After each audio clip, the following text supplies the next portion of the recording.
Good morning, everyone. I call this meeting of the Public Accounts Committee to order. This morning we have Nova Scotia Business Inc. with us as a witness, and we will, just a couple of points. I just want to make sure everyone puts their phone on silent so we don't have interruptions. And as I was walking in the main entrance of Province House, I found a pass card. So if anybody's missing a pass card, check with the security down at the front desk if you may have slipped out of your pocket. Let's start with introductions, beginning with Mr. McGuire. Good morning. Brendan McGuire, Halifax Atlantic. Nice. Good morning. Suzanne Lonis-Croft, MLA Lunenburg. Joachim Stroink, Halifax Shabukdo. Ian Rankin, Timberley Prospect. Good morning. Welcome. My name is Tim Houston. I'm the MLA for Pictou East. Good morning. Dave Wilson, MLA for Sackville-Cobequid. Good morning, Lenore Zan, Truro, Bible Hill, Millbrook, Salmon River. I'm Alan McMaster, MLA for Inverness, and your chair. We also have the Auditor General's office with us this morning. Terry Spicer, Deputy Auditor General. And our witnesses, maybe we can begin on the right here with Mr., I believe it's Smicer, is it? Yes, it is. Kyle Smicer. I'm the Director of Export Development at NSBI. Mike Corporal, Director of Business Financing. Laurel Broughton, President and CEO. Beth Gerard, Director of Strategy and Research. Lynn Coffin, Regional Business Development Advisor. Thank you. So we will have our opening comments by Ms. Broughton, and then we'll be followed by questioning. Ms. Broughton, please proceed. Good morning, and thank you to the Standing Committee on Public Accounts for inviting my staff and I here today. As just said, I'm Laurel Broughton, President and CEO of Nova Scotia Business Inc., also known as NSBI. And as the members of the committee know, we're mandated by the province to do business development, notably export development and investment attraction. Sitting with me today, I'm Mike Corporal, Director of Business Financing, Beth Gerard, Director of Strategy and Research, Lynn Coffin, Business Development Advisor for Pictou County, Guysborough and Antigonish, Kyle Schmeiser, Director of Export Development. We are part of a collective team of 91 staff with our head office located here in Halifax and 8 business development advisors in communities across the province, southern, western, capital, northern, and Cape Breton regions. Our team works daily towards building a strong, thriving Nova Scotia so that citizens, present and future, have the opportunity to build a life in our province. And we do this through attracting global investment to create new jobs across the province and by working with companies in all communities to be more successful exporters. We know that there are many drivers that contribute to economic growth, and it's our goal to deliver a suite of services and programs and incentives that support positive outcomes for Nova Scotians. We are aligned with the priorities of the province. We are focused on key sectors, oceans, ICT, seafood and agri-food, and we continue to explore investment opportunities in the financial services sector. As a service organization committed to helping businesses succeed in our province, we're equipped with approved programs, incentives, and services that are designed for companies to achieve results. Sometimes our role is to inform clients about other programs that are available through our partners, like the Capital Investment Tax Credit provided through the Department of Finance. Other investment attraction tools that we promote include the Digital Media Tax Credit, Digital Animation Tax Credit, as well as our own Strategic Investment Fund, otherwise known as a payroll rebate. We are proud of what we have to offer in Nova Scotia. We have a strategic location, a highly skilled workforce, competitive business costs, and an enviable quality of life. However, incentives such as the Strategic Investment Fund continue to be relevant in global conversations seeking foreign direct investment. The global competition to attract business growth and investment is competitive, and the reality is that companies have choices where to establish, invest, and grow. So let me take just a few minutes to dig a bit deeper into the tools and programs we use. The Strategic Investment Fund, or payroll rebate, of which I've just spoken, is a non-entitlement tool, which means we do not give money to companies up front. We pre-qualify them to earn rebates on actual growth, and they are negotiated on a case-by-case basis. It's important to remember that approved companies do not receive any portion of rebate until they have already created new taxable income for the Nova Scotia economy. But attracting FDI does not always involve a payroll rebate. To recognize the role that service plays in attracting the right companies, our team provides project management services to help companies navigate our business and government networks. We help open doors for companies looking to locate here so that they can have the right conversation with the appropriate people in order to make a well-educated decision to invest in Nova Scotia. An example of that would be Nature's Way. With Nature's Way, we helped facilitate discussions with key partners that helped Nature's Way decide to locate their Canadian headquarters in Dartmouth. Turning to the export side of our business, we also have services designed to help new or experienced exporters gain access to markets outside our borders. We work with each business to determine where they are in their export journey and provide recommendations on whether the business should perhaps participate in one of our 24 Think Export education sessions that were held in 14 communities across the province this past fall, be referred to one of our partners, apply for a small business development and our export growth funding, or to the Small Business Loan Guarantee Program. They might receive trade market intelligence to identify opportunities in a specific market, or join our team on an industry-specific trade mission to explore and build business networks in key markets like the US, Europe, and Asia. I can tell you that the demand for export services and funding by businesses across the province to support their export objectives is very high. During our 2015-16 fiscal year, we approved over 180 applications for both the Small Business Development Program and the Export Growth Program to receive just over $1.5 million in available funding. However, reflective of the high demand, the total amount requested was over $10 million. For those who weren't approved for funding, our team worked with these businesses to evaluate their application and provide advice on next steps so that the next time they apply, they have a greater chance of success. We also work with the film and television industry, administering the Nova Scotia Film and Television Production Incentive Fund. This past year, we have witnessed a lot of activity through the fund. We've approved funding for The Child Remains and television series Mr. D, Season 6, Pure, and Stephen King's The Mist, to name a few. We also play a role through the Eastlink TV Independent Production Fund program. The program is solely funded by Eastlink, which CRTC has identified the Nova Scotia Independent Production Fund to administer. Since we're still in the process of completing this current fiscal year, I thought I would leave you with a jumping off point for your questions by sharing some of the highlights from our last completed year. During our 2015-16 fiscal year, we had the privilege of working with over 1,100 unique clients in over 150 communities across the province. We traveled with 132 unique businesses on 30 trade missions. We approved over 180 applications through the Small Business Development and Export Growth programs. An example might be the Cape Breton Fudge Company, who used funding to pack up to 200 pounds of fudge and travel to Hollywood, where they introduced Cape Breton Fudge to the celebrities and VIPs at the global Golden Globe gift suites. We helped to secure job growth for 19 businesses in our province, including Canadian Maritime Engineering Limited and Cape Breton, and as already mentioned, another example, Nature's Way in Dartmouth. We committed funding to 15 productions through the Nova Scotia Film and Television Production Incentive Fund. We continue to do more in 2016-17 and look forward to reporting our complete results later this year. In conclusion, the efforts of our team are focused on Nova Scotia companies, their success, and what, in turn, that will mean for all Nova Scotians. We're only successful if the companies in the province are successful because they are the ones driving the positive impact on our economy each and every day. So thank you again for the invitation to be here today and speak about the services that Nova Scotia Business Inc. offers, and we look forward to answering your questions and talking in more detail. Thank you, Ms. Broughton. We'll begin with the PC Caucus. Mr. Houston for 20 minutes. Thank you, Mr. Chair. Thank you for the opening comments.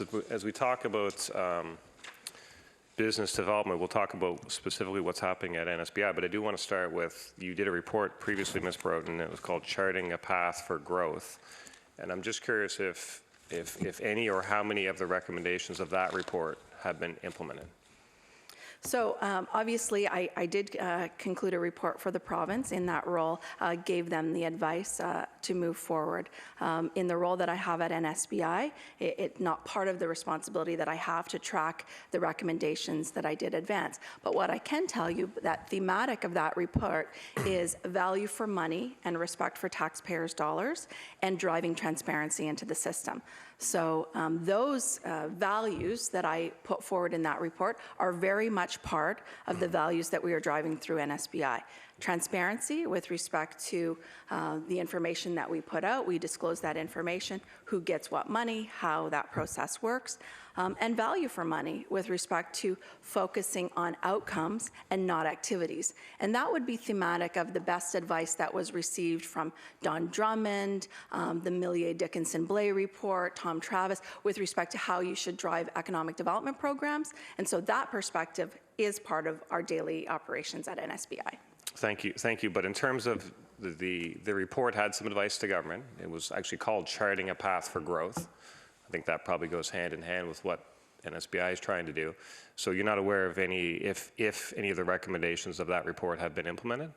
Well, certainly you would be aware that the province has established a department that is going through a great deal of activity with respect to regulatory reform. We all know the impact of regulation on the bottom line of businesses. The CFIB has been a strong proponent of seeing that regulatory work done. I know that Mr. Crooks, who leads that shop, could certainly be a source of information as to how it has progressed. But I do know that there has been activity, and I know that from the partners that we work with, such as the CFIB, where we all reach out into businesses across the province. It's very important that we see that regulatory efficiencies take place. The decisions are the government's to make with respect to tax reform, and I accept that my advice to them is in the court of government at this point. Okay, and it's important. I mean, taxation is a big consideration of business. You made some tax recommendations. To my knowledge, none of them have been acted upon. You mentioned that from your report they set up a new department. Okay, but have they taken any action on the tax recommendations that you made? I'm just trying to ask a very specific question here, because I see that if you are in the business of trying to develop the economy of Nova Scotia, which you are, you did a report which had some ideas as to how that could happen. I don't think the government has acted on it. I'm just asking if you think they have. My advice to government is what it is when I wrote the tax and regulatory review, and it would be the same. You're absolutely right. The impact of tax on decisions are those of the government to make. Having also sat in the seat of government, I understand the balances that you have to have at a cabinet table when you're making decisions. The government has that responsibility. I respect that. Those decisions are theirs to make. Okay, do I stand by the recommendations that I make? Of course I do. Okay, fair enough. And have you had a chance to speak to the Minister of Finance or the Premier about why they haven't acted on your recommendations around taxation? As a consultant, as an advisor to governments, and I've had that role in many other places, I would ask, your responsibility is to provide that advice, and then it is the government to act or not act on that advice. It is not my responsibility to challenge them, but what I can tell you, it is my responsibility to be the president and CEO of NSBI and drive outcomes with respect to economic development, and we are doing that. Okay, as the president and CEO of NSBI, can you think of a better tool for economic development than the recommendations you already made to government around taxation? Is there a better way is there a better path forward for economic development than the one you charted in your report around taxation that the government hasn't acted on? As you sit here today as a CEO, can you think of a better way, a better path to economic development than the one you laid out before that hasn't been acted upon? Well, there are many aspects to drive economic development, and in the current construct, under the tax regime that we have started down a different path. We've started down a path that focuses our activities and efforts to areas where we have a global value proposition. Historically, you might have spread your resources across a variety of sectors. You might have measured your success by activity. We do no longer measure our success by activity. Activity that doesn't drive results is meaningless. We need to drive those results, and we need to be focused. We need to recognize that we're a small jurisdiction, and we have only certain spaces where truly on a global scale we're globally competitive. Those would be ocean technology, seafood and agri-food. So that is another path to economic growth, to focus where you have your best opportunity to drive that global economic growth and find investors and trading partners around the world. Okay. There are many impediments to economic growth in this province. The regulatory burden is one of them. The taxation burden is clearly another. you laid out some recommendations how to try and remove that impediment or lessen that impediment. They haven't been acted upon. So what I'm hearing today, and then we'll go to what's happening at NSBI, but I actually see NSBI as the full job of NSBI is to try and put a bit of a shine on the province and make it more attractive. So you're trying to use tools with payroll rebates and stuff to overcome the impediments that make us less attractive. And you laid out some ways to do that through taxation. They haven't been acted upon. So now you're saying, okay, well, if they're not going to act upon it, I'm to shine these tools over here and try to get around it. That's all. That's my sense, and I assume that's your sense. I assume you stand by the recommendations of the charting a path for growth. I said that I do stand by those recommendations. As the I would minister, also say, though, that there are, we have a lot of positive things to sell in this province. We have a lot of good things, and I've mentioned those. But another challenge would be distance from a large market, right? For example, so you're talking about, this is a barrier to growth. Well, just where our geography is, in some respects, is a barrier to growth. For example, in some spaces where you're very distant from the consumer market that might purchase those products. With the European Trade Agreement, that opens up another market, which we're very close to, and our shipping routes and our cargo flights are opening up another market, which we are moderating that distance. So we all have lots of factors that are positive and negative on our side, and we work to, roll up and highlight what we have. I think it's really important for MLAs who, I know you want to see job creation in your communities and you want to see the province succeed and young families be able to move here from somewhere else or come back home. That's what we want too, and we're seeing success in highlighting what we have to offer. Okay, we are competing on a world stage. Thank you for that. Let's talk about the success we're seeing then. So I'm looking at the financial statements for NSBI for the year ended March 2016, and I can see operating expenses of $16 million and other expenses of another $16 million, which bring up to the total expenditure of NSBI of $32 million. Are you able to measure the impact of that $32 million spend on the economy of the province? Do you have a report that says this is how we've increased the GDP of the province with this spend? What's the impact of the $32 million spend on the economy of Nova Scotia? So I think I'll take a minute to, your comment with respect to roughly $30 million in government funding. So NSBI, I'll set the stage and then we'll go into your questions. NSBI received a provincial grant of $25.9 million in 15-16. Our operating grant was $14.8 million, about $15 million. Our strategic investment fund was about $10 million, $9.8 million. That's the payroll rebate. So we have different envelopes of money. Thank you for that. And I do want to go through the numbers, but if I may, Mr. Chair, I had a very specific question about the impact of this expenditure. And is it something that you can answer, or is it something that's not measurable? So the impact on the GDP. We'll go through the specific numbers. I have a series of questions, but if I may, I'm curious as to your sense of the results. You mentioned that you've had some good results and some good impact. I'm just asking you, are you able to quantify the impact on the GDP of the province of NSBI?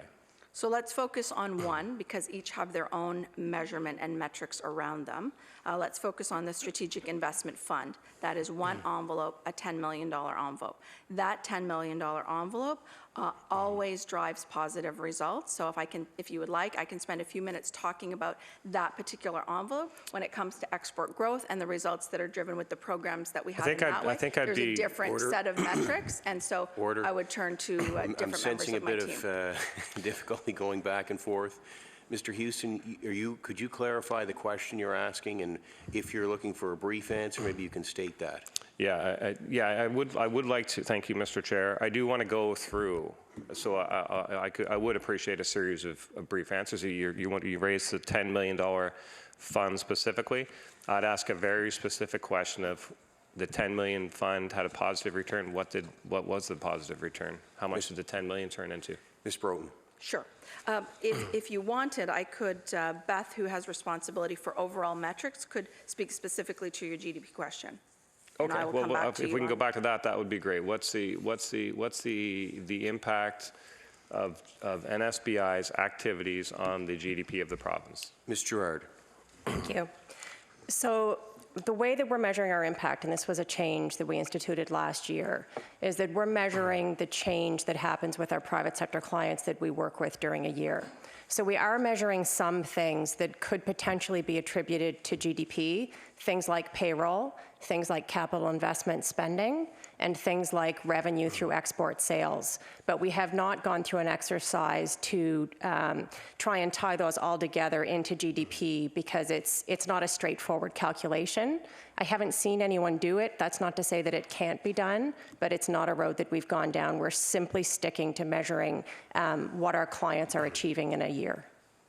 Okay, so you win some, you lose some. On balance, do you have a sense of whether there's more winners than losers in terms of economic development for the province? Sure, If we say over the last maybe 5 years, or just pick some time frame that you're comfortable with. This is a new measurement for us, getting the data direct from our clients. So 15-16 is the only year that we have data for. But we did see export sales grow with the companies we were working with. Payroll grew. Capital investment did not grow by as much as we would have liked and by as much as we had a goal set for. The only goal where we fell a bit short was in first-time exporters. We wanted to create a certain number of first-time exporters, and we missed that goal. But we saw success in growing export sales, growing payroll. Capital investment did grow, just by not as much as we were hoping. Okay, is that a chart that you can table maybe? Yes, it is. It's Okay. actually in the back of our annual report, so we will Okay. get that for you. Okay, thank you for that. Now, in terms of, I do want to talk about the grant. There is an operating grant, and then that's to match off over the operating expenses. So between 2015 and 2016, the operating expenses of NSBI grew by 25% from $12 million up to almost $16 million. What do you attribute to the big growth in expenses? Ms. Broughton. Thank you. So in terms of the operating grant, you would know that during that year, we absorbed a significant amount of additional responsibility. Mr. Corporal and his team would have absorbed a significant amount with respect to the administration of the film fund. We did not have historic responsibility for that. We expanded our offering with respect to the export growth program. We took over the loans portfolio. So perhaps I would get Mr. Corporal to just frame out the new responsibilities that we took over between 15-16. Well, Corporal? Well, no, I appreciate that. I appreciate that answer. So you're saying that the growth in expenses is because of the film responsibilities, I guess, right? That's what we're getting at there, is it? Exactly. Different additional staff with respect to the administration of the film funds, also the transfer of the jobs fund. Okay. So how many? The payroll for NSBI is about $9 million. How many staff does NSBI employ? 91. Ms. Broughton, just for the record. 91. 91 staff. Do you have can you provide do you do a sunshine list of all staff over $100,000? Is that something you could provide to the committee? Yes, we can certainly provide that to you. And so 91 staff. How many staff was there before the film responsibilities got absorbed? We can certainly do a breakdown. We would have been in and around the 80 mark at one point. We would have taken the regional business development team, came back into the fold of NSBI. We absorbed a few staff from economic development. We took over a few staff from film and creative, and we began administering both the film industry and the almost $900 million jobs fund, in addition to our own loans portfolio that we had. So in that time, we had a great deal of transition that came to NSBI in terms of resource. We would have, for the first time, begun as the intermediary when it comes to the credit union file, the cooperative credit union loans portfolio. And in very much respect, absorbed that into our operations with only minimal new frontline staff who had direct responsibility for those files, and brought new and different skill sets to us, for example, with respect to the film industry. Linda Wood brings that expertise to us, and we did not have that expertise before. Okay. Okay. But we could certainly do, if you'd like, a bit of a before and after charting. Okay, that would be helpful. Thank you for that. And in terms of the expenses, just looking through the Schedule 2, Schedule of Operating Expenses, there's business development expenses of $5 million. I'm just trying to get my head around what is that?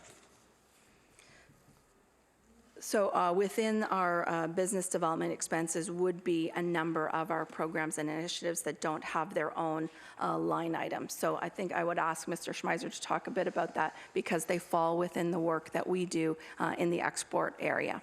Mr. Schmeiser? Sure.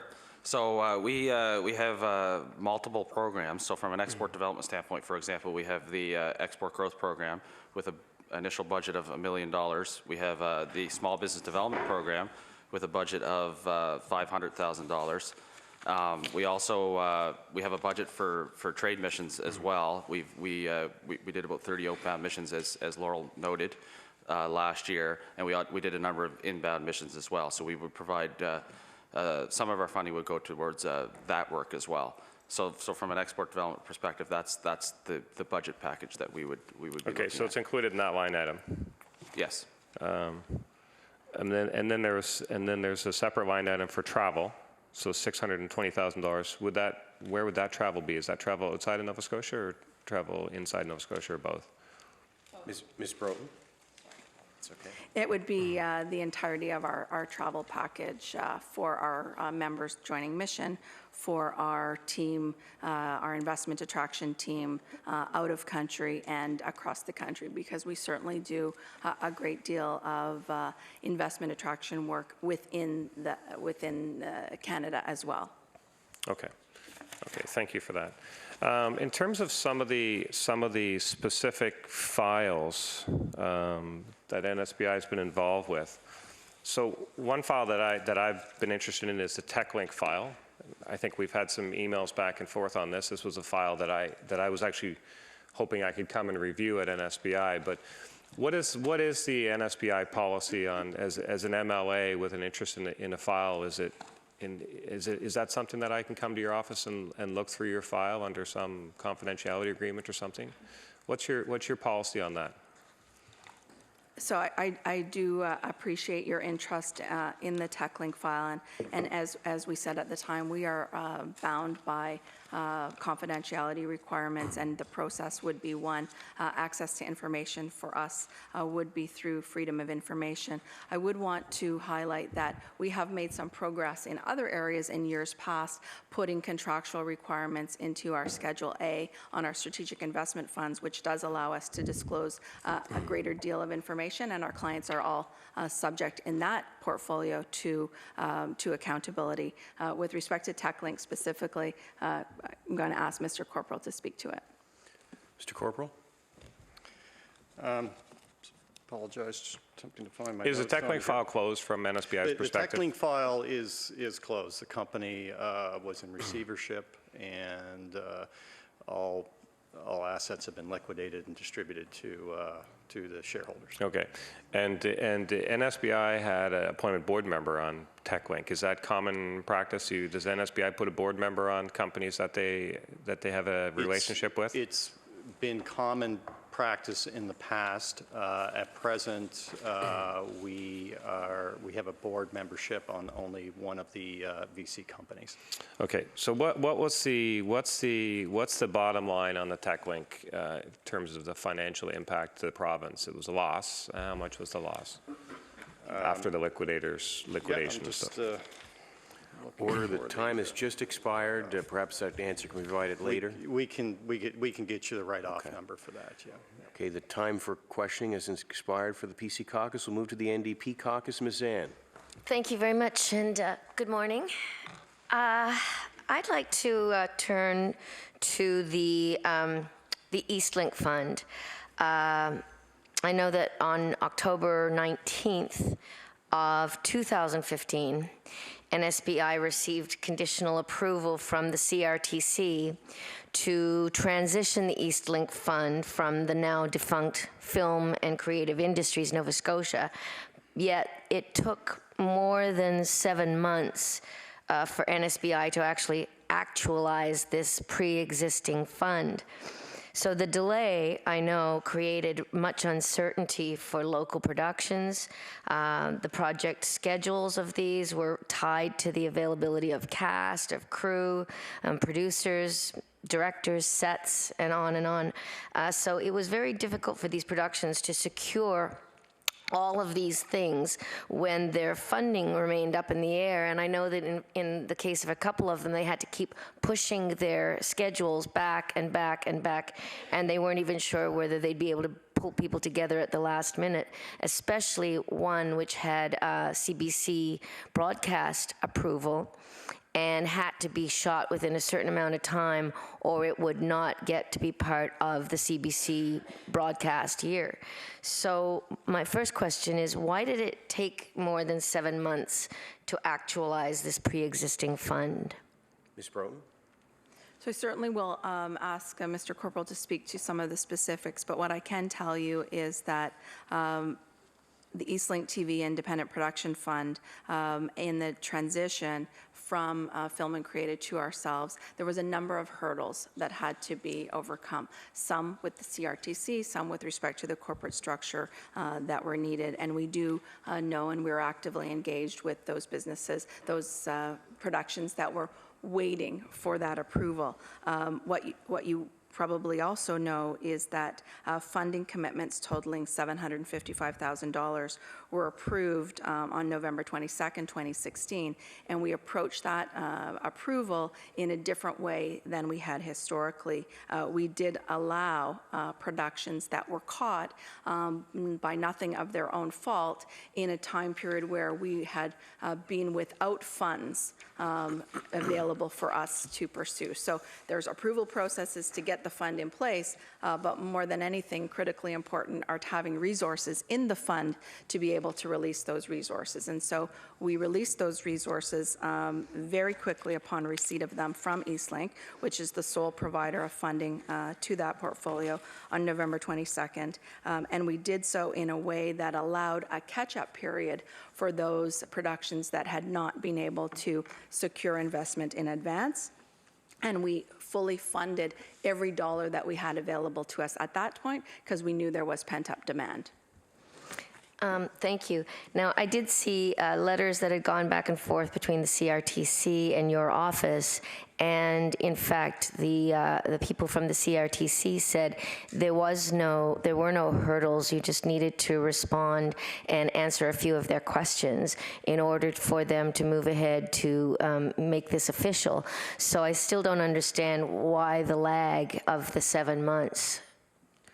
The Eastlink Fund is meaningless to the productions if it doesn't have funding in it. We released and issued funding very immediately upon receipt of funding from Eastlink. Could you explain a little bit better, please? I'm not sure what you mean.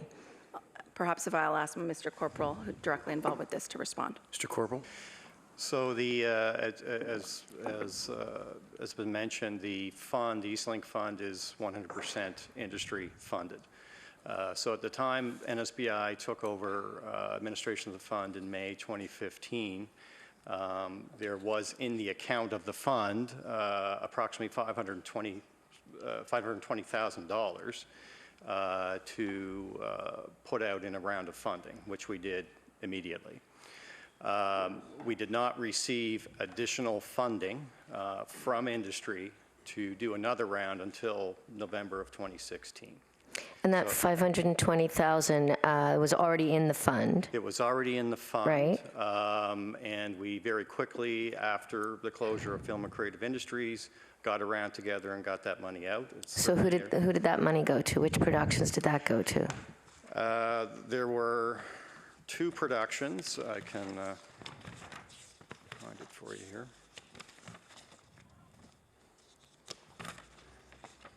I can get you. I'll get you that information. It was publicly. It was. Would it have been? Would one of them have been Weirdos?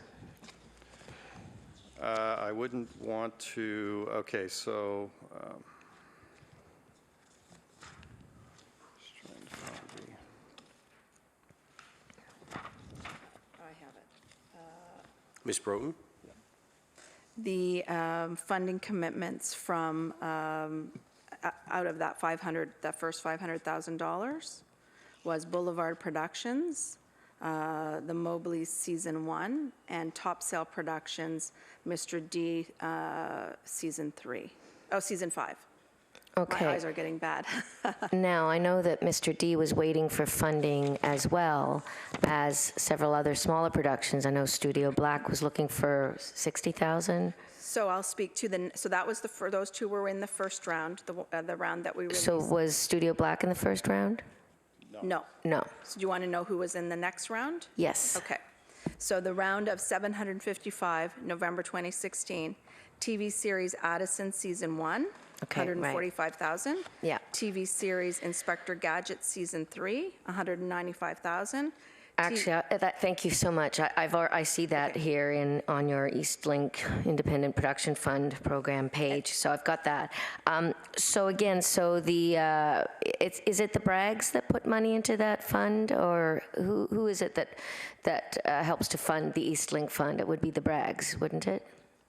So there's a structure. I'm going to get Mr. Corporal to speak to it, but Eastlink Television, as they do, as is the requirement, have the ability to put funding in any type of independent production fund. Right. They could put it in a national one. Yes. They could put it in a provincial one. Yeah. And they choose now on a couple of rounds to put the funding here. It comes from Eastlink Television Production as a result of CRTC commitments. Right. So now it says that the people that decide who gets the funding is the Nova Scotia Independent Productions Fund Board of Directors, correct?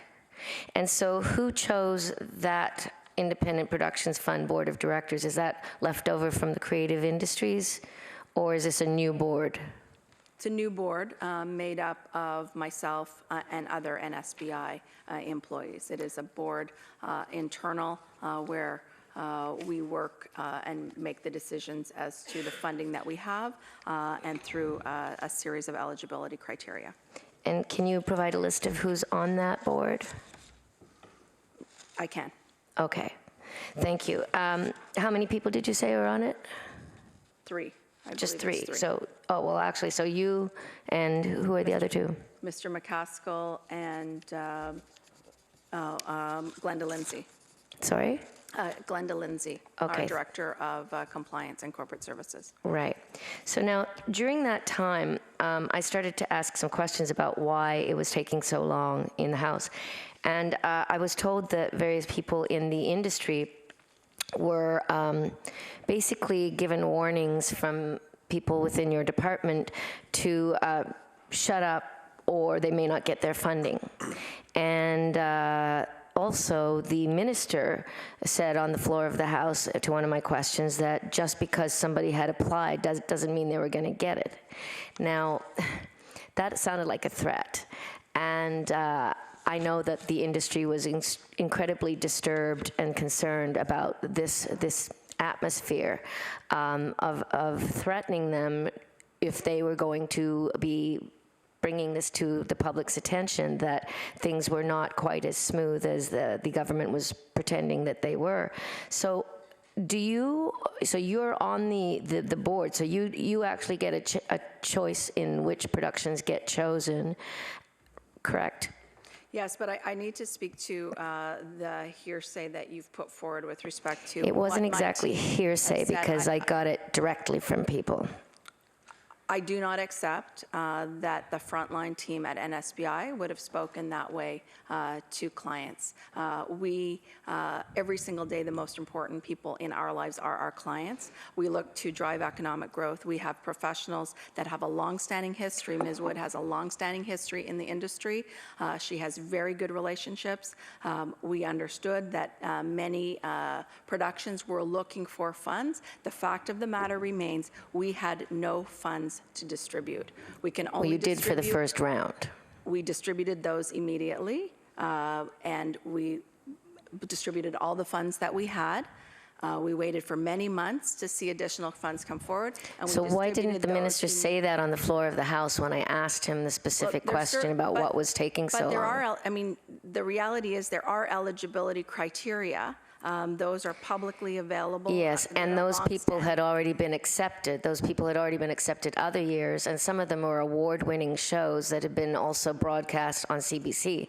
So the chances of them being turned down was very slim. So, But you know, I think there that is when a this government process that came needs to in, be to I go think when through. this government came in, they said they weren't going to pick winners and losers, but I have to say that by threatening people and making them feel unsure whether they're going to be getting money for their productions based on whether or not they're talking about the length of time it's taking to get, and it's damaging their product, it's damaging their project. That is not exactly a healthy business atmosphere. So But again, we would not be in a position to give out funds that we don't have. So our uncertainty was whether we would have funds to release under the East And Fund. again, I That's don't not know why within the our minister might control. not have said that on the floor of the That's House, not but he within did our not. He said that they were waiting for this and that there were all of these different hoops to But jump through, but really... There certainly were a lot of hoops to go Yeah, through to but get the funds certified. CRTC said that actually there were not very many hoops to run through, and in fact, you had received the letter, and they were waiting to hear from you, and they never heard from you. Well, So I would that's not say the case. that we need to have some better communication with the industry But at in the order end of the for, day, you have in to order accept to... that if there's Order. no funds available. Order. If we have to have some decorum in terms of questions asked and questions answered, and if a question is asked, the witness has to be given a chance to answer. So I would ask both parties to try to come back to question and answer instead of perhaps maybe I could call it debate. Ms. Zan. Thank you, Mr. Chair. Yes, I think that, to set a tone in an industry where people are feeling scared, they're nervous, they're being told that they have to be quiet, they can't write things on Facebook, that's not a very democratic way.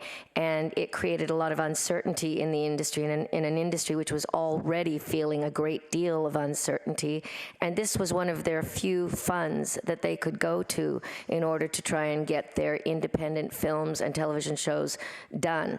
So I would say my next question for the minister would be, why didn't the NSBI start receiving applications on May 31st as they had said they planned to do? Ms. Broughton?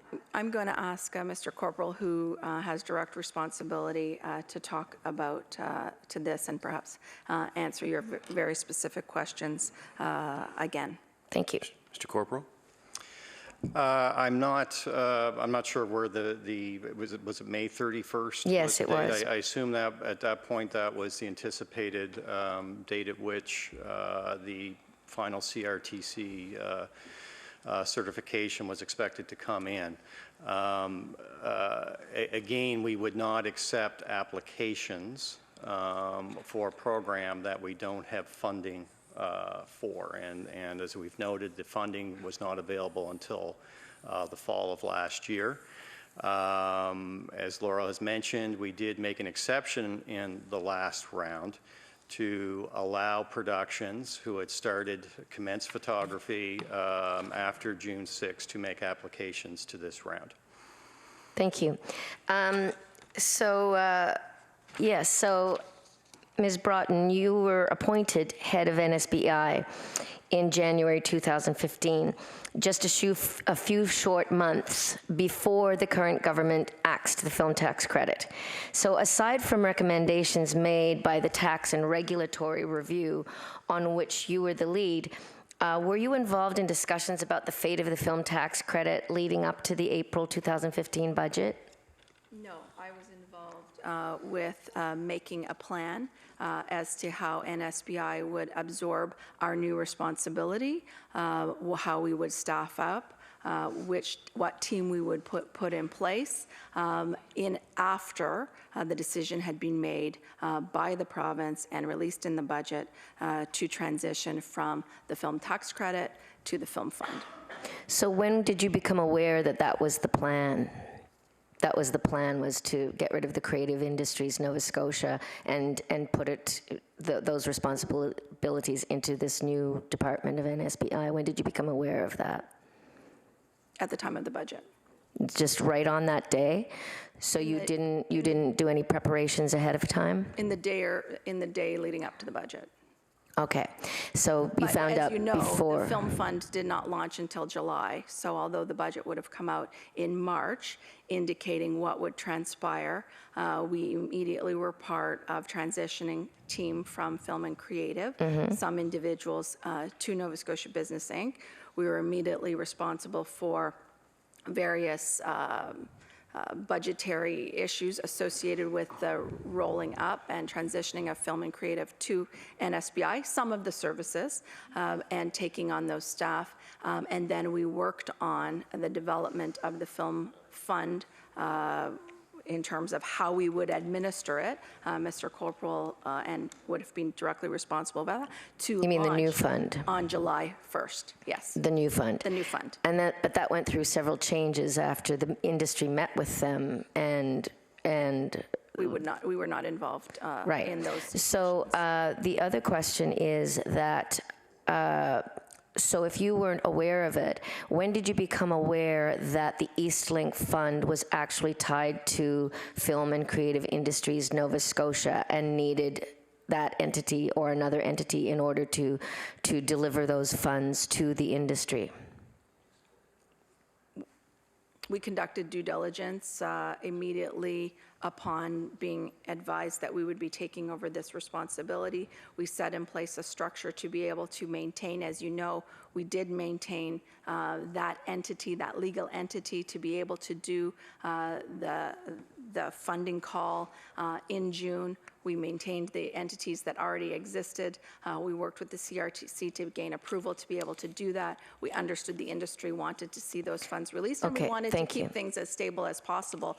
We then So you're saying you found out right away about the Eastlink Fund? Because it seemed to take a long time for government to realize that they had actually just axed an agency that was responsible for that particular fund. But I have one other question here. My time's running out. Does the NSBI accept the findings of PricewaterhouseCoopers report on the Nova Scotia film industry? The report, of course, says that the film industry provides a net benefit ratio of 7-to-1. 24 million in tax credits under the old regime generated $180 million in GDP. Do you accept, does NSBI accept those findings of PricewaterhouseCoopers? I can only speak, I have not myself, I don't even know if we actually have a copy of this report, but what I will speak to. You should have. I mean, you should have read it. What I will speak to is a 7-to-1 ratio. I will tell you that we measure our impact exclusively direct impact. So a multiplier effect of 7-to-1 would be a high multiplier effect even in the broader economic development sphere. And actually, in other provinces, it's 6-to-1 or 7-to-1. It is not the approach that we take with our own measurement. So do you accept the PricewaterhouseCoopers report, yes or no? I have not seen the PricewaterhouseCoopers report, so I And why haven't you? If you are the head of NSBI and the industry has come out with this report, which was asked for by government, a business report showing how much money they contribute to the GDP and how many jobs, 3,200 jobs that they create, why wouldn't you as the head have read that report? You know, I can ask Mr. Corporal if we've even been given a copy of the report. I can't speak. But why didn't you go out and get a report? I'm sure the industry would be happy to provide you with it. I'm not sure that they did release it publicly. They released certain excerpts, as I understand. If I'm going to review a report, when I released a tax and regulatory report, I released it all publicly. I didn't take out certain excerpts and only. I'm sure you could get a copy of it if you were interested enough to read it, and I think that you should. I really highly recommend that you do. Perhaps you can assist us in getting the entirety of the report unedited. Well, perhaps we could ask industry, although that should be your job. Okay, thank you very much. That's my time. Order. Yes, time has expired. We'll move to the Liberal Caucus and Ms. Lonis-Croft. Thank you. And thank you for being here today. I think I'll start with, you were created when they closed down the Department of Economic Development. That was 2014? So NSBI has been in existence for almost 15 years. Okay. We existed as a Crown Corporation under economic development as an entity over many years, so arm's length Crown Corporation. What happened at the time of the dissolution of economic development and the transition to Department of Business is that we were asked to take on additional responsibility. So film and creative, some responsibility came to us. Not all of it, but some of it. The economic development would have had historically the regional business development advisors. That was transitioning over to us already, full responsibility at the time. The Jobs Fund came over to us as well, as an example. So we took on additional responsibility, and the new structure for business is quite clean in that it's very clear that direct-to-business services fall within SBI. When it comes to economic development, policy development exists and maintains and coordination responsibilities in the Department of Business. Okay, so so part of your job portfolio is to do trade missions, and so we have a Ministry of Trade, and you do trade missions. So do you work together, or what do you do that's different than what the Minister of Trade would do? So the responsibility for trade policy and trade negotiations would lie with the Minister of Trade and housed with a policy team in the Ministry of Intergovernmental Affairs. We do, again, the direct-to-business, on-the-ground work of doing trade capacity building, trade missions, et cetera. So I think to hear more about that suite of services that we offer, I would ask Mr. Schmeiser to speak to that. Mr. Schmeiser. Sure. So yeah, our role, as Laurel stated, is to work directly with companies. So we work. We have our export development team essentially divided into two groups. Half the group works one-on-one with business on the ground, helping them develop capacities to be able to get their products and services to markets. The other half focuses on market development, essentially trade missions. And the trade missions, we did about 30 last year. We've really focused down into three specific sectors: ICT, agri-food, seafood, and ocean tech. Those are sectors that we know we have competitive advantages in. We've done research. The province has done work on that as well. And it's not that we would ignore other sectors, but from a trade mission perspective, that's the sectors we're being proactive in. Our programs and our services and the capacity building work that our team does is sector agnostic. So we work with companies, any company that would like to work with us, we would absolutely work with from an export development perspective. We did, as I said, about 30 outbound missions last year, very sector-specific missions for the most part. We've gotten away from the larger multi-sector missions. We do a few where they make sense, but we're trying to be very specific from a sector perspective. And we're trying to actually attract more inbound missions because we know we can get quick, direct results from an inbound mission. If a company or companies are willing to take the chance to come to Nova Scotia and meet with our suppliers, oftentimes they'll end up purchasing products or services.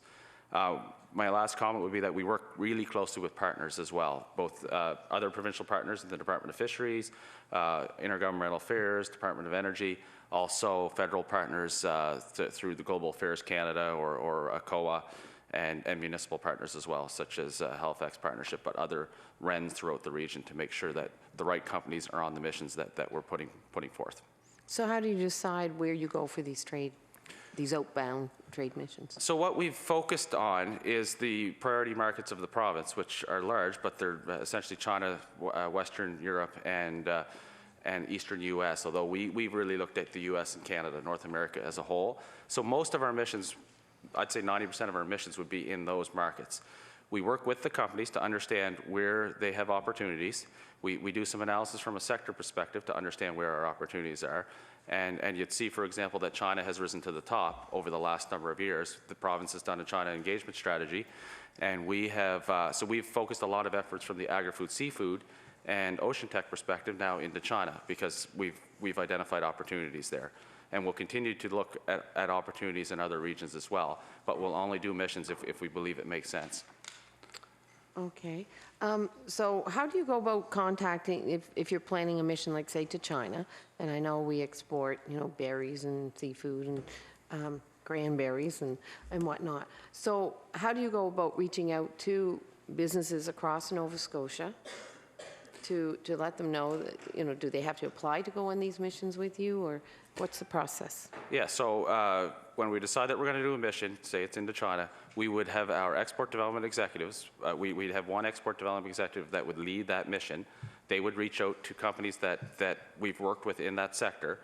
They'd reach out to other export development executives too to make sure that we're not missing anybody. But we always publicly put it out on our website, that mission, and we put it out on our trade development news as well, so that any company across the province will have the opportunity to see that.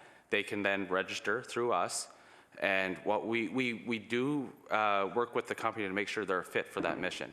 If they're fit, we want them to join us. But there's companies that sometimes might not have the appropriate products or might not be ready to go to that market, and we'd work with them. We'd then work with them through a capacity building perspective, so that maybe next time we go on that mission, they would be ready. So the goal is to get them to market, but we don't want to take companies that aren't ready to go to market. Okay, so what are your growing pains with, expanding, expanding our exports is really important here in Nova Scotia. Yeah, you know what, it's really the fear of the unknown. We've got a lot of companies that aren't exporting now simply because they don't understand how difficult, or they think it's difficult to export. And it is oftentimes, to be honest. So we're trying to work with companies to make them understand what the benefits of exporting would be. In fact, we're now, as Laurel had mentioned earlier, doing a number of Think Export sessions across the province. We'll do about 24 or 25 this year, all across the province, to try to get companies in a room for a couple hours to explain the benefits and the challenges of exporting, but to get them thinking outside of the box, I guess, at this point. The biggest challenge we definitely have is finding new exporters. We're doing a very good job with the existing exporters that we're working with and helping them grow their sales.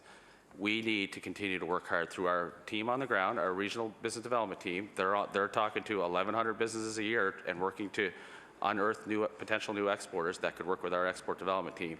But that's the piece that we still need to continue to work hard on, is to get companies thinking about exporting and not be afraid to take the chance to export, if it makes sense for them.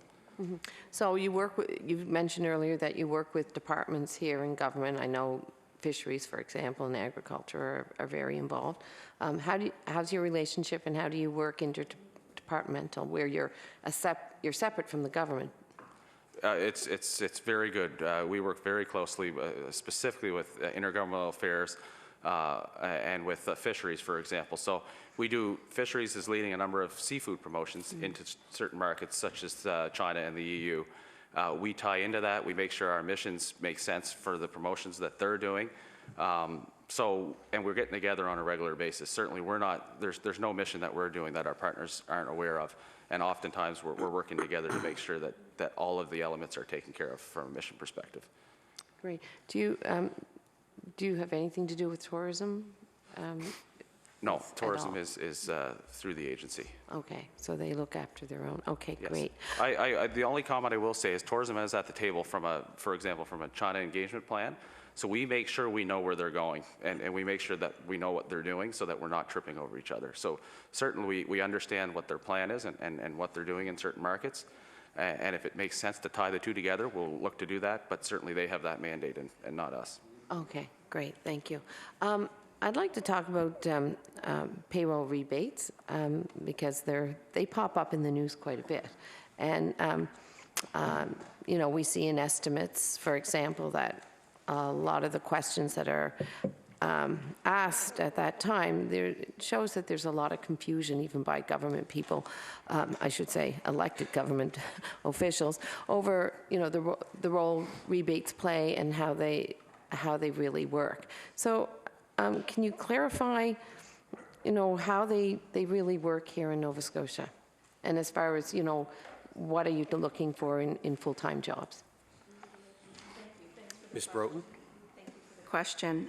So our investment attraction team goes out and looks proactively for target companies who would be able to invest and grow in Nova Scotia. The work that we do is to build a prospect list of those types of companies, and we negotiate on a case-by-case basis with an entity that we might be able to engage who is interested in looking at this market. So payroll rebates, as they work, are dispersed after a business has generated actual payroll for the province of Nova Scotia. So, for example, you would see a payroll agreement that would be announced. That would be based on prospective determination as to the payroll that company would create in the province. The province then would provide back between 5 and 10%, that's the range that we will negotiate in, to that business after they have paid their payroll to individuals in the province who are now employed with that entity.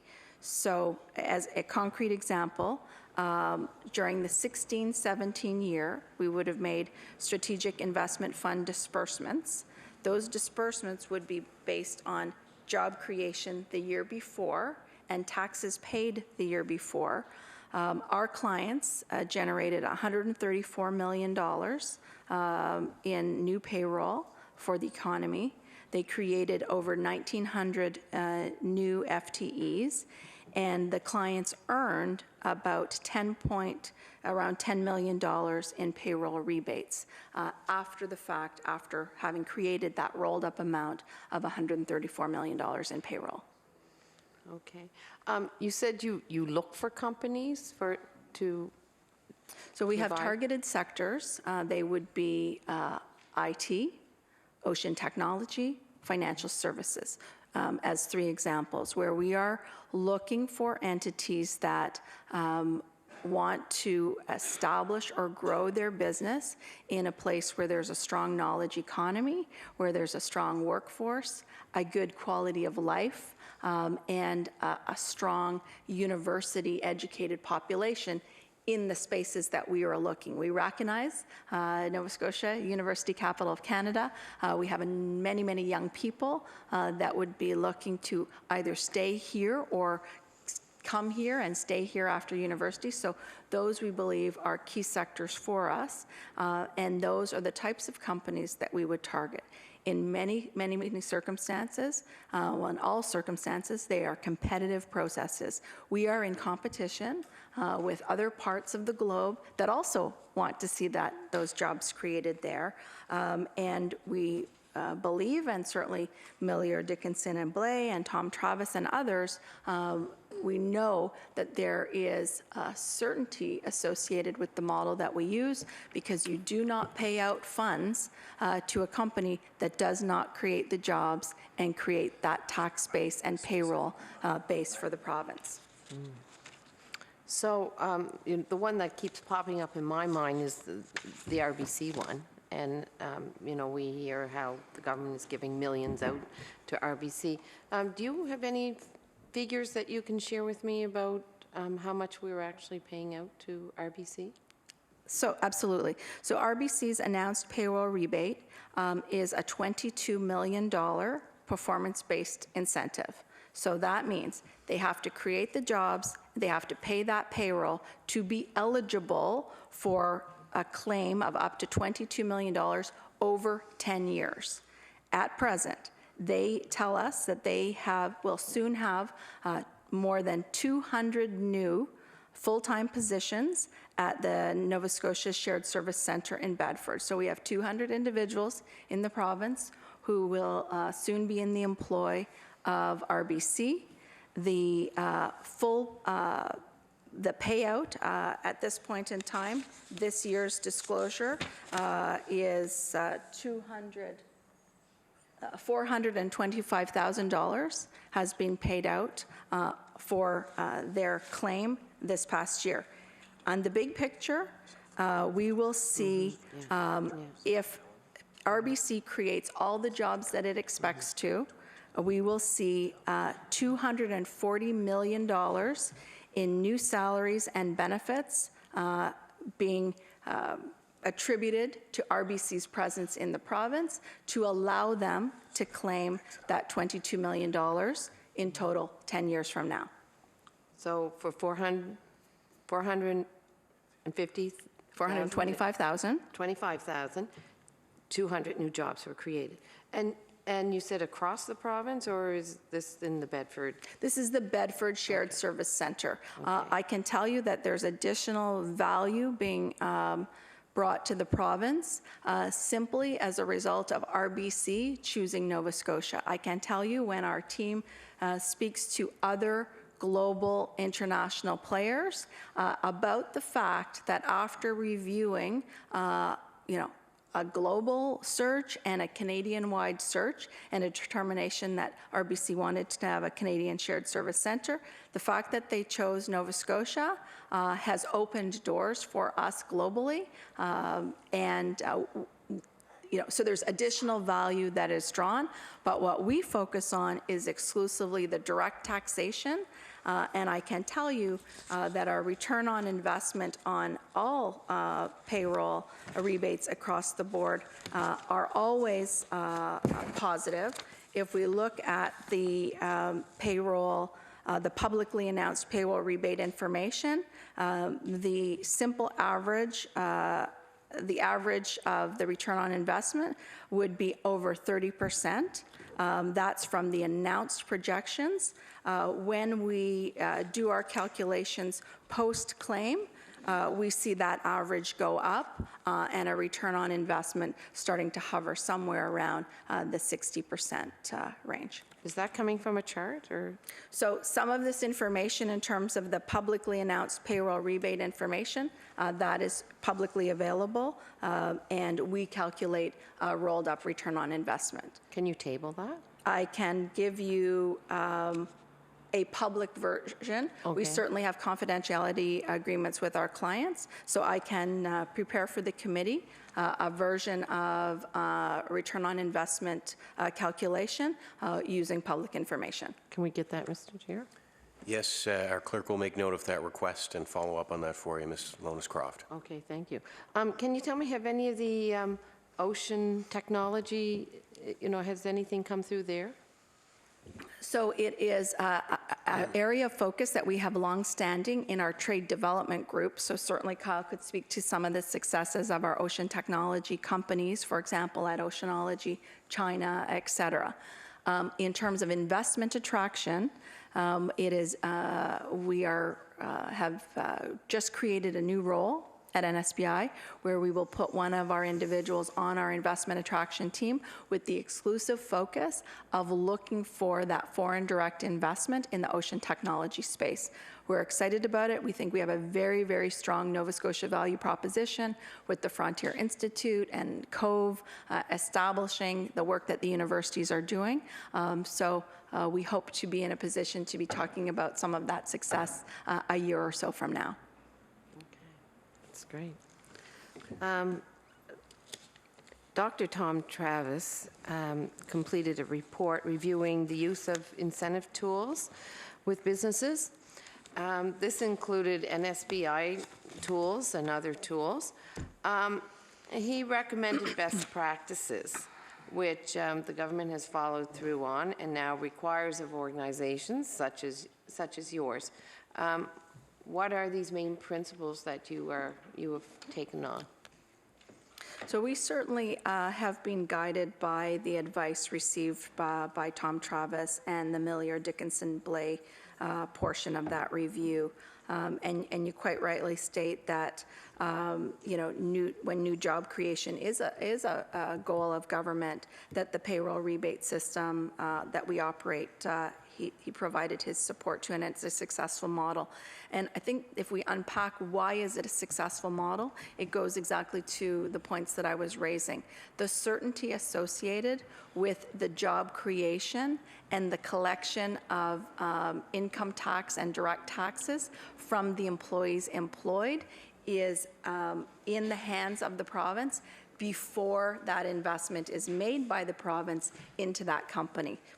So unlike other models where you would have to see a significant outlay and it creates some uncertainty, for the province in terms of we're going to invest in XYZ company, but we don't know what XYZ company is actually going to do. They tell us they're going to do certain things. That model has a lot of risk. This model has less risk because it's after the fact and always ROI positive. In addition, another aspect that was talked about by Millier Dickinson Blay and Tom Travis was the need for transparency and publicly available information. And I know I talked about that as well in the tax and regulatory review. Time has expired. I let you go on a little longer. Unfortunately, we have to move to the next round of questions with Mr. Houston. Perhaps you can get it in your closing comments. Mr. Houston. Thank you, Mr. Chair. I do want to go back to the film industry. So the Pricewaterhouse report said that the film industry, for the tax credit of $24 million, that generated $180 million of GDP.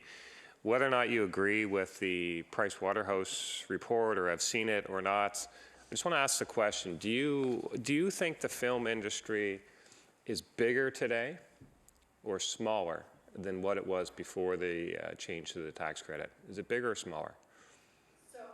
Ms. Broughton? Thank you very much for the question. And I do want to correct our NSBI record. Mr. Corporal tells me he has a copy of the PwC report, so I want to acknowledge that, and I will have Mr. Corporal speak to this. I think the best indicator of where the film industry is at this point in time is with respect to our current productions, and I'm going to have Mr. Corporal speak to that, because that's clear, concrete evidence about what is happening right now. Bigger or smaller? Mr. Corporal. Well, if we, first of all, just briefly, the fund activity, we've approved 45 funds since or 45 productions since the fund was opened last year, which a little over $23 million in commitments, with an estimated Nova Scotia spend of about $81 million. If you look at industry activity with respect to the CMPA data on an average over 5 years. I believe the number was about $128 million for Nova Scotia. That would be productions that started filming in Nova Scotia in a particular year, and that would be on the total production budget of that production. Right now, for this fiscal year, with 2.5 months remaining, we estimate we're at about $132 million. So those are kind of the numbers. Anecdotally, we're seeing long-running series such as Trailer Park Boys and Mr. D transition to the new fund. We're seeing new documentaries and feature films being done through the fund. The fund has also attracted one of the largest productions ever in this province, The Mist. So, I think objectively, there's a lot of evidence there that it's a busy year for film production in Nova Scotia. Okay, so big. So your sense is that it's bigger than it was, and maybe for the same spend, because the tax credit cost about $24 million. I think you said there's $23 million in fund disbursements. So government. That's $23 million in commitments to date. Yes. So government will expend the same amount, and you'd advance the position that the industry is better for it. It's bigger. That's your position. I've relayed the data on the industry. I think you're getting into a bit of an economic question there, which I wouldn't want to speculate on. Obviously, our role in NSBI is to administer the fund, and we can speak to the activity of that fund. I wouldn't want to comment on really speculate on economic impact data. Well, whose role would that be to speculate on economic impact? So I guess that's a so. Who? So when decisions are made with respect to funding for film, those would obviously be made at the province, and Department of Finance would typically prepare economic impact analysis to support those decisions, and our role would be to feed into those analysis by providing the data from the activity on the film. Okay, so the The questions that I have about the change from the tax credit to the fund, we won't solve today, but I would say to you that, to me, it seems like we've gone back to picking winners and losers. Whereas the tax credit was a leveler, everyone had an option to do that. Now somebody at NSBI or somebody at the fund is picking winners and losers, and we've gone back to kind of who you know. That's my sense. And So there's two funds. The data I've relayed to there is of the new Film and Television Production Incentive Fund. That fund is provided on a first come, first out basis. We have approved 45 applications. No applications have been turned down. So that is strictly on a first come, first out basis. And is there a cap on that fund? There is the province has committed a budget of $10 million a year through fiscal 2021. So is that gone for this year, the 10 million? When we say this year, we're typically dealing with more than one fiscal year at a time because we're allocating amounts to fiscal years based on the anticipated end date of that production. So for the 16-17 year, there was an additional $1.5 million provided for the fund to bring the total budget for that year to $11.5 million. This year, there was a special allocation for the MIST. Sorry, when I say this year, I'm referring to 17-18, which is the year we're allocating most funds towards now. There was an additional approximately $6 million allocation made. And that's the thing that gets my curiosity up, because that's an exception to the rule, I guess, right? It's a special allocation, not available to everyone. It's only available to some person who meets some criteria that is not available to everyone else. And I think that's frustrating to me. That's 80s, 90s style politics, which is what's happened here. So my main focus on that today was I was curious as to whether NSBI feels the industry is bigger or smaller. And I guess you feel it's bigger. I don't know. I don't know if I necessarily agree with that. I guess I would say we are fairly new to this industry. At least I am. You're asking for my impression of whether the industry is bigger. I would prefer to point to objective. Yeah, fair enough. No, I accept that. Does NSBI advertise? Do you have an advertising budget to advertise your services, and what is that budget? Ms. Broughton? Yeah. So I certainly will answer your question. I wanted to just say the one point I think that would be critical from public accounts perspective with respect to the transition from the tax credit to the film fund, if I might for one moment, would be the light, the shining of the light and the transparency associated with that. As you would know, tax credits are not publicly notified who's the recipient of a tax credit. The film fund, it's very publicly available how much productions get and who are the entities of that production. So I think that's one point. With respect to advertising, let me talk to you about our marketing and communications group. Our marketing and communications group focus on portraying and producing material and information, not about NSBI, but about the province, about the sectors for our companies. So for example, we would produce information with respect to this is a place that you should come for big data analytics. This is a place that you should come if you care about ocean technology. I'll be more than happy. I only brought a little bit of information with us today, and I brought our Think Export package, but I'd be more than happy to send some of the information that we produce that markets the province of Nova Scotia and what we have to offer here. That is the focus of the work that we do. We would be producing materials to take, for example, to the Boston Seafood Show to support the companies that are there making sales.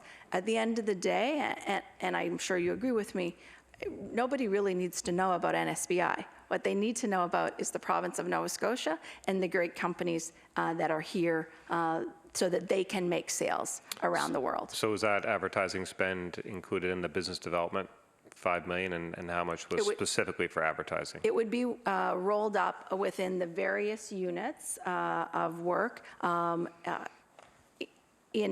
ingrained within our operating budget. Okay, so you don't have a number as to how much, and that's not really a number you'd be looking at as the CEO? The work that we do, I'm looking for value for the dollars that we spend. So I have a team that, for example, has worked right now to refresh our website. Our website has capacity now to do much more video on it. We will produce, for example, stories and narratives about companies who are talking about why you should come to Nova Scotia, why you should do business here, why they are here. That is what we do. We're not in the business of saying what NSBI is all about. We're in the business of talking about Nova Scotia and why you should come here. And we do need to compete on a global scale. Do we have the resource to compete with some of the jurisdictions that really put extremely glossy material in global productions? We don't, but Okay, with better capacity on our website, we will do a lot more work that will be nimble, and we tell a lot of stories, success stories. Who's doing the website work? Is it internal, or did you hire somebody? We would have an internal team and be working with outside external providers as well. What's the budget for the website redevelopment? I don't have those figures available. Okay, is that something you could provide, or? Well, I'm not sure if we have it in a form, I'll take that back. I'm not sure that we have it in a form that is extracted out of our operating budget, but I can certainly tell you and will provide, certainly you can take a look at. That is one example of why it's important. We have people from the other side of the world. I would think you know how much you're willing to spend on your website. Well, we have people from the other side of the world that don't know where Nova Scotia is, and we need to get on their radar screen, and that's what we spend our money doing. I'm not debating the We live value within of our the website. allocated budget that the province gives us, and we work hard to drive value with the resources that we're given. Okay, so the question is how much is the website redevelopment going to cost? Answer is don't know. If that's the answer, then I'm willing to move on. I do want to ask about the Origin Biomed investments. So that was an $8 million write-off for the province. Was the entire investment written off? I'll get Mr. Corporal to talk about Origin Biomed. Mr. Corporal? Thank you.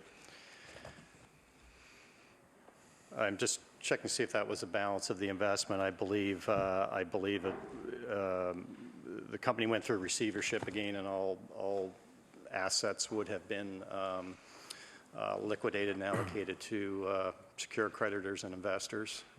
So that would have been the balance of the. It was a big investment.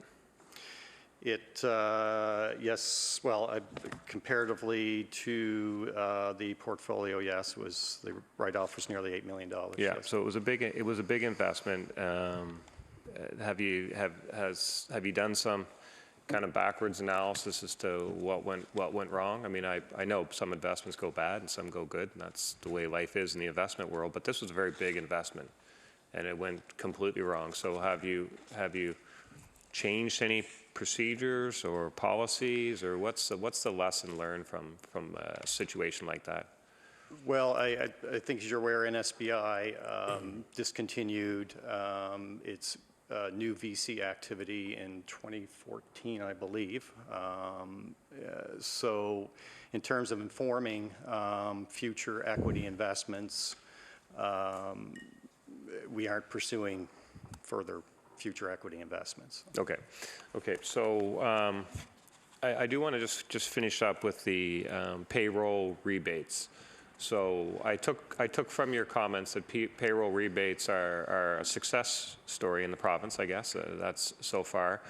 Do you have any a metric that says, okay, over the last 5 years we've approved this many on the basis that X number of jobs would be created? Are we above the X number of jobs or on track, or how do you look at that internally? Are we creating the jobs that are expected? Ms. Broughton?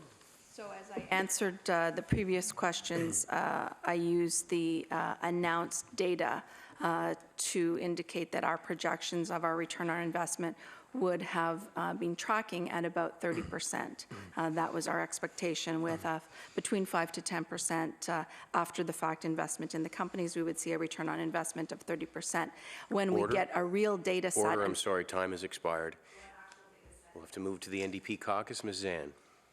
Thank you very much, and thank you. I was very interested in what all my colleagues had to ask you about, and the responses, and some of it cleared up some questions, and others made me question a little bit more. To begin with, I just want to say one thing about the economy here in Nova Scotia. Obviously, we want to build a healthy economy with great paying jobs, hopefully less part-time work, hopefully jobs that can have benefits and look after people into their old age. And, I'd say that it's interesting when you note that Statistics Canada shows that they just released figures, and it indicates that while Nova Scotia gained some 12,800 new part-time jobs, it actually lost more than 13,000 full-time jobs. Do you have anything to comment about those figures? Ms. Broughton? Yes, thank you very much for the question. And I think looking myself at this Statistics Canada data, it's critically important to dig deeper into those stats. And if you dig deeper into the stats and you look at the seasonally adjusted numbers, you will see what we believe to be indicative of job growth, and we are seeing that. We're also seeing, when you dig deep into these stats, declining unemployment, which is critical, and which we are understanding from our clients in the targeted sectors. In all of this data also is the fact that our labor force is down by 3,600 individuals who have removed themselves from the labor force. But to me, the most critical and informative piece of the StatsCan data set is the Nova Scotia unemployment rate by age. It's important for me because it drives my desire to see our team deliver jobs in the IT, financial services, digital media, and animation space. Listen, we acknowledge that there is work to do because we know from young people who are here that they're looking for their roles. And I think that highlights more than ever before about why it's so important for us to focus in this province on delivering new economy jobs, knowledge-based jobs, to create roles for the young people. So the fact that we've made the decision in our investment attraction work that we do to focus on IT, to focus on ocean tech, to focus on financial services, digital media, animation, that's important because we know that's the sphere of individuals. Speaking broadly, that's the type of jobs that younger demographic would be looking for. Great, thank you.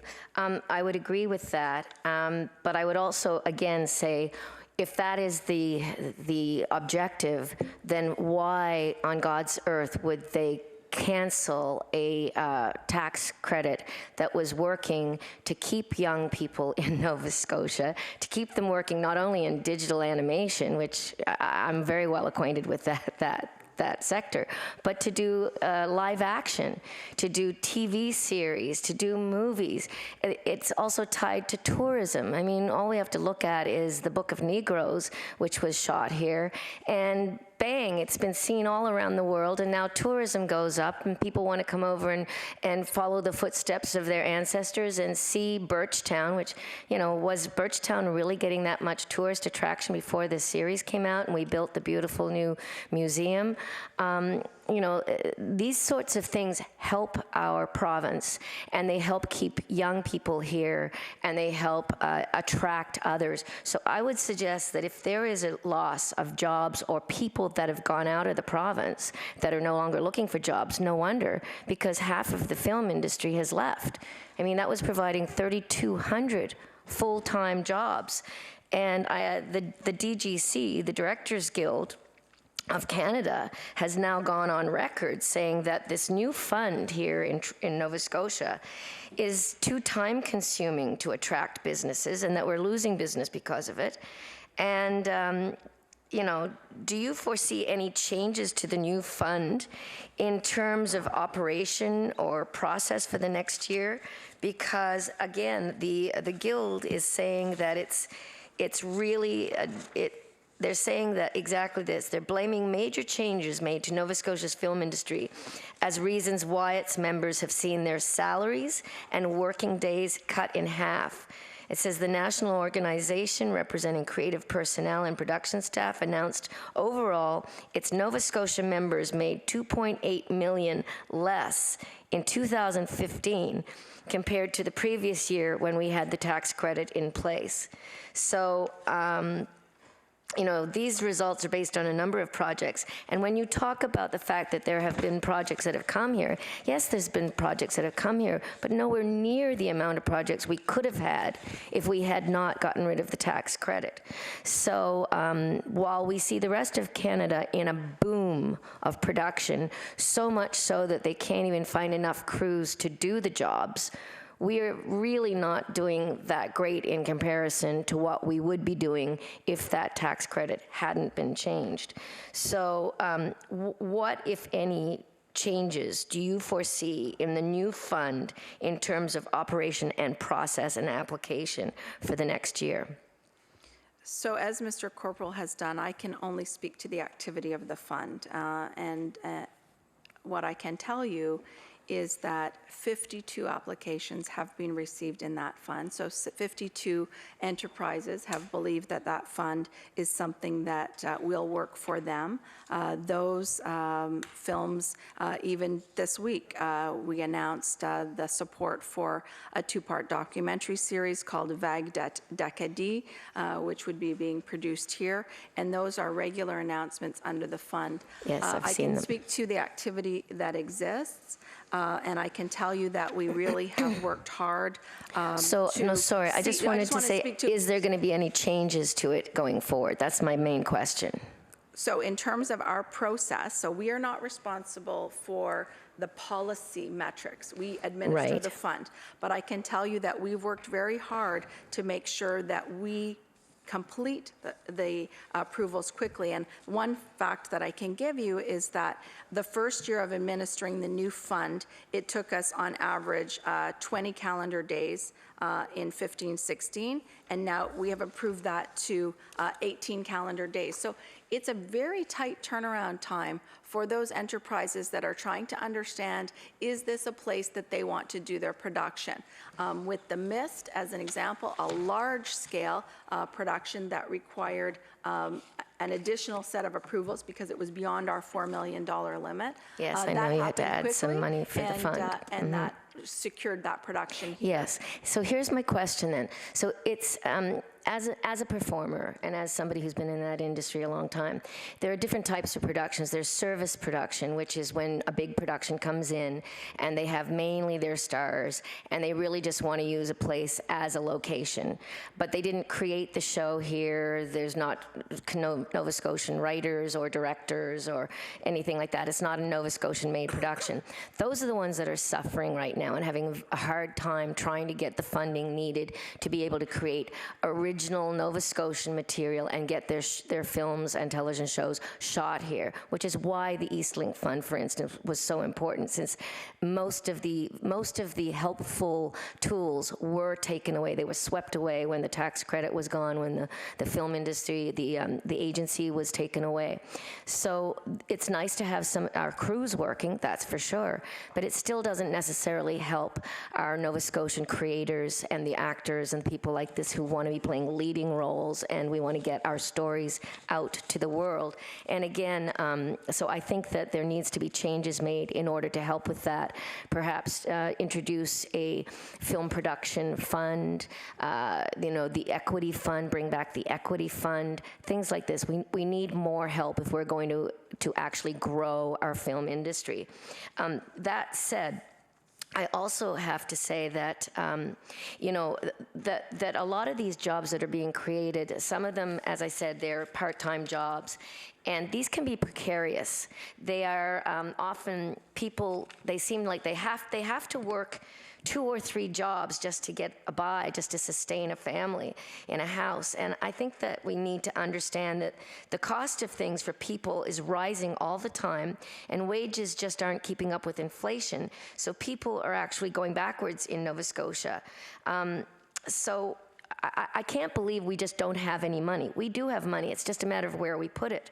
So, getting back to one of the questions my colleague had asked about payroll rebates, it does disturb me that this government would cut a $24 million tax credit to the film industry, which creates jobs for young people to keep them here, and generations of people, mothers and fathers, and then their children and their children's children get involved in this business. And then but yet we're quite happy to give away millions of dollars to banks for payroll rebates. So for instance, you say the Royal Bank. Well, the Royal Bank, it received a record annual profit of $10 billion in the same year that we gave it $21 million in payroll rebates. And also Butterfield's Bank, offshore bank in Bermuda. Like, why would we give them $840,000 to create jobs in a Butterfield's offshore bank in Bermuda? I've asked the minister about this, and he said, well, they're creating jobs. I said, well, yes, well, the film industry is creating jobs. How much money have we given to the TD Bank? So you are picking winners and losers, or the government is picking winners and losers when they choose to give huge amounts to banks, and yet to our own creative community here in Nova Scotia, we're making them starve. So in answer to some of the questions that were being asked about that, I'd like to add that on the record. One other question that I'd like to ask you is, I know that you had done some work in Ontario on the education system and on teachers. And I noticed that in one of your stories that you had put in the paper, you said the goal was to protect the classroom experience for our students. And we asked teachers who've received benefits in pay increasing over the years, we've asked them to freeze their salaries and take away some of their other outdated benefits, like banking sick days. So I'd like to know, have you provided any advice to this government on the teachers' situation, given that you had been through a similar experience during your time in government in Ontario? My role in this milieu is as president and CEO of NSBI. What I did in the past is not connected to what I'm doing now, and I have not been involved in decisions. I do not sit at the cabinet table here in Nova Scotia, and rightly so. I should not and am not part of discussions that take place at a cabinet table.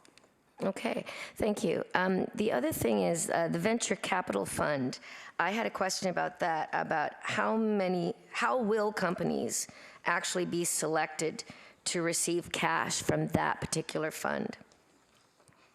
So I have a list of things that I would like to respond to you. Let me speak first to VC. As Mr. Corporal said, NSBI is no longer in the business of venture capital, and neither should we be. It is the space that we were in, there is a space for government. That is the role of Innovacor.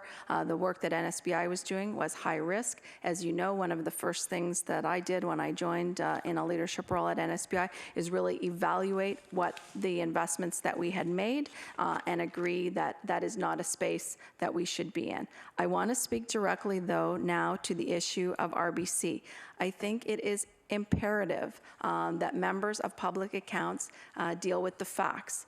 RBC, the $22 million figure, is a figure over 10 years. It is the maximum eligibility that they will have to claim after the fact incentive from the province after they create 500 jobs, and those jobs exist for 10 years. Order. When you're talking about the tax credit... I do apologize, but the time has expired. Ms. Broughton, you may wish to get that in your final comments.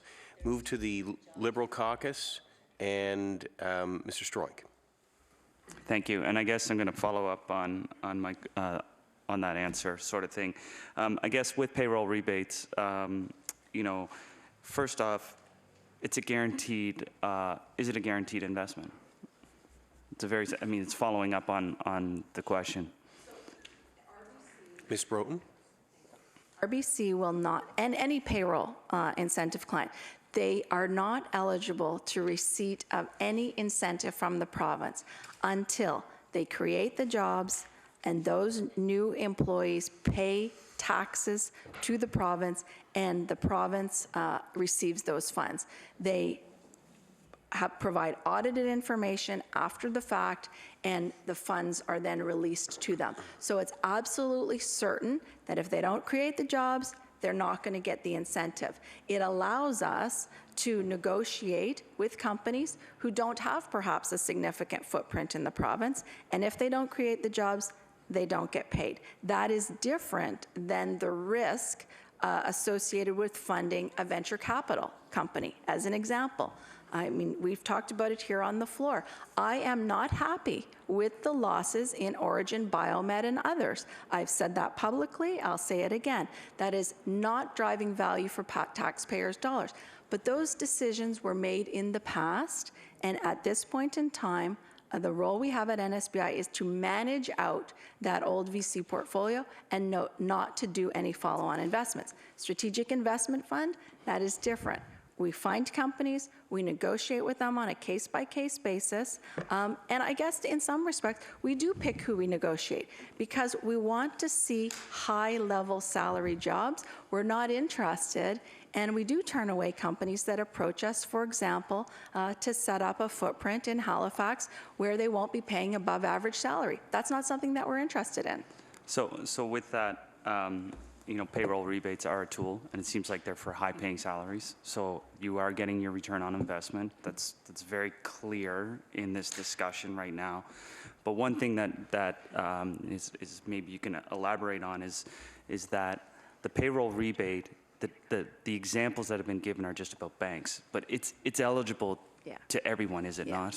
Yes. So and I think it's so important to really bring life to what happens. And I'm going to call upon Ms. Coffin to talk about the impact in New Glasgow when we were able to secure web.com to set up a new shop in New Glasgow. And she was part of that, representing that community. Ms. Coffin. Thank you, Mr. Chair and Laurel. Yes, with the whole web.com process from the beginning, interest in the company expanding in Nova Scotia, the negotiations, the payroll rebate discussions were held with our investment staff. However, we worked very closely with them on the ground from New Glasgow. What was important to web.com, I mean, we've had a relationship with that company for 15 years, the experience in Yarmouth, which was absolutely wonderful. But what we had to provide to web.com is that we could prove that New Glasgow as a municipality could provide that same experience to them and could provide the quality of environment that the company wanted to locate it in, but also be able to provide the quality of employees that the company was looking for. So throughout the entire process, working with the municipality, the various partners, the landlord, everyone that was involved, it was a wonderful experience to work on this. And to end it at the grand opening of the facility, when you saw several people at that point, I think there was about 42 working then, So happy that they were able to return to work, but not only just return to any job, return to a company that they felt very confident in. And I mean, we're seeing people working there that, you know, we were speaking about generations of jobs, and there are people there that are working. We've got couples working there. We've got, you know, mothers, daughters working in that facility. And it's providing employment for themselves, for their families, and to date, we have 139 people. They have 139 people working as of a couple of days ago, which is very much on track. So we're very happy. The town of New Glasgow is happy. Employees are happy, and it's a really good story. Excellent, and I guess that's the positive stuff about the this program. I guess I kind of want to touch base on the VCs, because it's been brought up on several occasions here today, and I think there needs to be clarity that there was a line drawn in the sand for that fund and the cost and the irresponsible spending during that time that created some heavy write-offs and burdens on taxpayers.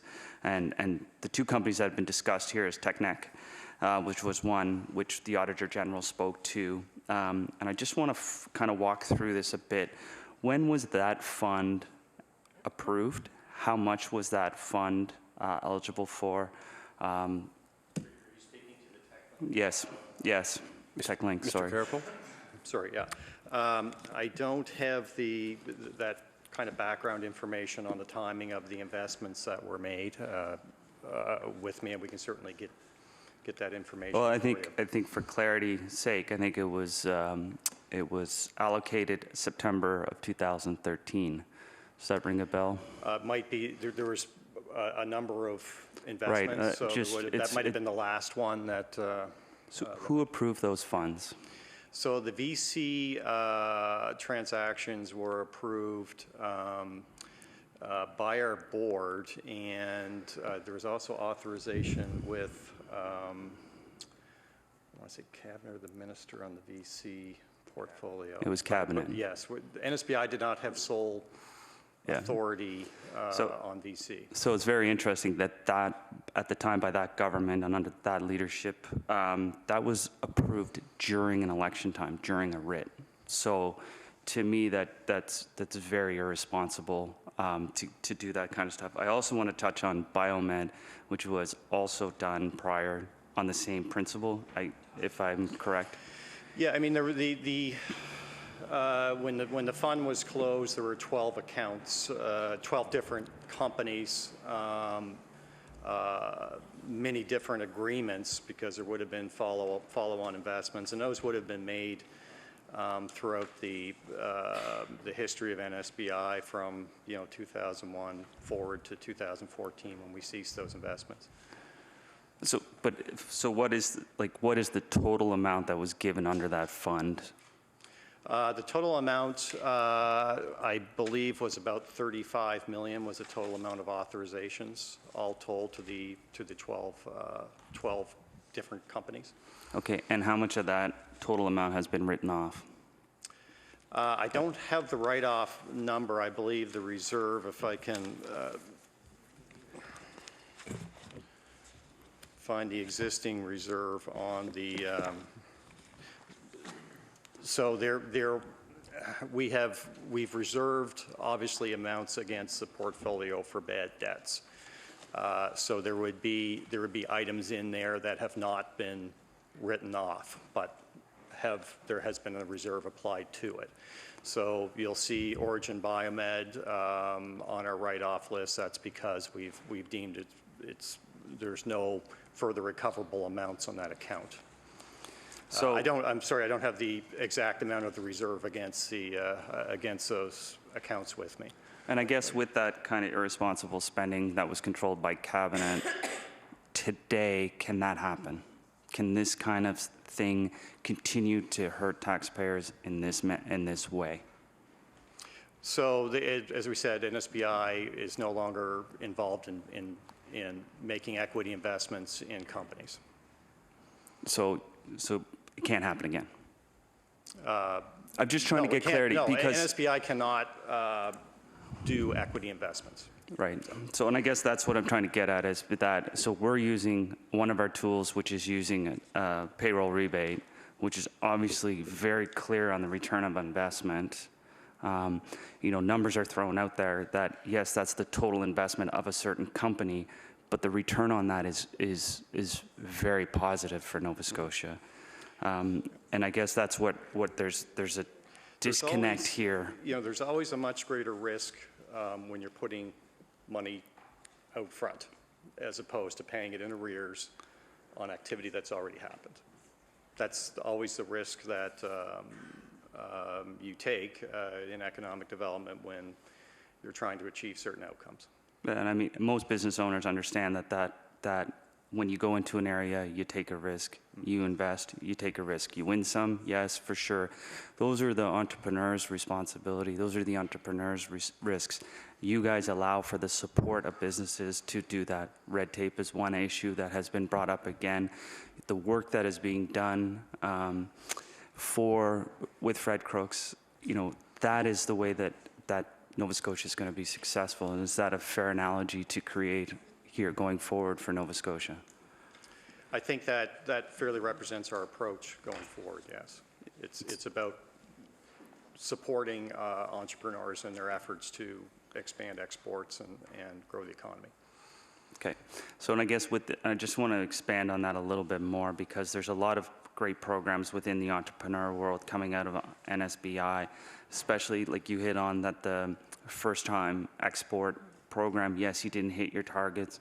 What are you going to do to expand on that and create those support mechanisms in place for that? And I guess that to me, that's where the future is. It's not giving millions of dollars through VC to do that. It's creating platforms where businesses can succeed.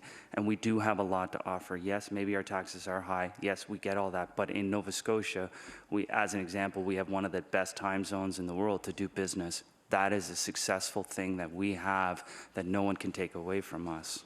That's right. Well, Ms. Broughton? certainly when it comes to growing new exporters, one of the key things that we wanted to do, and we could see that it would be hard and heavy lifting to get someone who had never exported before ready to export. Mr. Schmeiser and the trade, we reorganized the entirety of that team and had individuals who are exclusively focused on capacity building. That's how we are offering the 35 plus sessions across the province. The regional business development team is also focused on export and finding those exporters, and we're looking to build up their skills and their capacity to be able to do that export. So maybe if I can ask Kyle to speak to it. I think it's a really important transition that our organization has gone through to say, we've got to be right side by side with these new potential export curious, we're calling them, to get them ready to export successfully. Mr. Schmeiser? Yes, so as Laurel mentioned, it's a big focus of ours, trying to find those new exporters, especially we're working with our regional team. They're meeting with companies. They're trying to understand the needs of those companies from an export perspective. And then we're looking at the programs. So we have a small business development program, for example, that helps can fund companies to hire a consultant to help them develop an export plan. So that's oftentimes step one. And when we noticed through our export growth program is that many companies were not developing a plan first to be able to get to market. So we're working with our companies to do that, and that's step one. And then we have our capacity building group of export development executives that are going to walk them through those steps to make sure that they can take those steps to be able to get their products or services to market. We hadn't really taken the time strategically to do that in the past. We had been more mission heavy and focused on taking export ready companies on missions. Now we're taking a step back, using the programs that we have, using the resources we have internally, along with our partners, to try to work with companies that have yet to export to get them ready to get to market. Order. Time has expired. We'll move to closing comments. Ms. Broughton. Thank you very much, and thank you for being here today. I'll answer a couple of questions. Staffing numbers prior to the budget of 2015 was 79 active employees. To date, as I said, we have 91 active employees. That would be prior to ERDT transformation and the transfer of us to that responsibility and the RBDA's regional business team, as I said. So our intent today to the committee was to provide you with information about our approved services and tools that we use to help companies drive economic growth for Nova Scotia. Export is our first priority, and I hope that came across today. We are working diligently to unearth more first-time exporters, equip companies pursuing certification, and bring new export markets within reach. We're also working with foreign direct investment and exporting companies best suited for success through a Nova Scotia location, not just for today, but for generations to come. And we are really proud of our clients' accomplishments because their accomplishments are the success stories that we share on our website, that we talk about around the globe. So let me just take the last minutes that I have remaining to really give some shout outs to these companies that are driving economic growth across the province, who we're privileged to work with every day. Surrett Battery in Spring Hill, Web.com in New Glasgow, Oxford Frozen Foods in Oxford, Tony's Meats in Antigonish, Classic Fine Foods in Edwardsville, Cape Breton, Gidney Fisheries in Digby Neck, Morequick in Bedford, Cedar Bay Grilling in Blandford. These are just a few of the companies that our team is privileged to work along side by side to help them succeed and compete on a world stage. And our NSBI team is with them every step of the way. We're proud of what we have accomplished, but we have a sense of urgency and motivation to do more, just as they do, to see success in communities right across the province. We take that very seriously. I'm really proud of the dedicated team that I am privileged to lead, and I hope the committee walks away knowing that it is important to us to see successful business enterprise right across the province, and we look to be nimble and to constantly evaluate and monitor the activity that we're undertaking to make sure that it drives results, because taxpayers deserve value for the money that they give and invest in us, and we in turn invest in the companies. Thank you very much, Ms. Broughton, and thank you to everyone here today who has provided answers to questions. We do have some committee business. We had correspondence. Mr. Houston sent a letter requesting a meeting relating to Blue Nose 2. Is there any comments on that correspondence? Mr. Houston and then Mr. Rankin. Oh, well, actually, I'll let Mr. Rankin go first. Mr. Rankin? I think the intent is clear in the letter. I think that, we have equal opportunity to bring forward topics in agenda setting. Each party puts topics forward, and they're generally accepted at the meeting and goes to the full committee. I don't see any reason why we should subvert that process.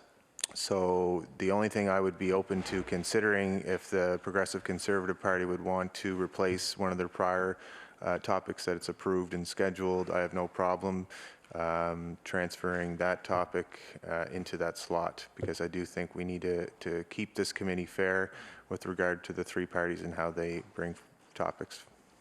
Mr. Houston, thank you, Mr. Rankin. Thank you, Mr. Chair. Well, I think in this situation where we have the information that the government had some advice to not pay an amount, and they went ahead and ignored that advice and paid the amount out, I think it's of public interest to bring it before the committee. I note that committee has an open date with no witness scheduled on February 8th. And I'd like to make a motion that we fill that February 8th open date with the witnesses from transportation to specifically talk about the Blue Nose and some of the recent costs. So I'd like to make that motion, please, Mr. Chair.